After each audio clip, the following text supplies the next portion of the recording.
Ah, ajua kuna muda nilikuona ukiwa na yule mwanafunzi. Hivi yule ni nani yako yule? Yule ni mtoto, yani yule ni demu wangu yule. Mpenzi wangu wa muda mrefu sana, nimeanza kumsomesha muda toka akiwa kidato cha kwanza. Mpaka sasa hivi anaenda form 6.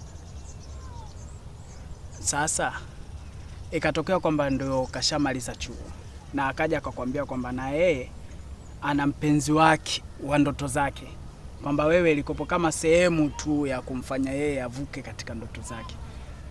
Wewe utachukua hatua gani? Akipata mpenzi wa ndoto zake, sasa mimi nitaenda tu, nitamwambia twende tukagawane ndoto zake kwa mpenzi wake wa maisha.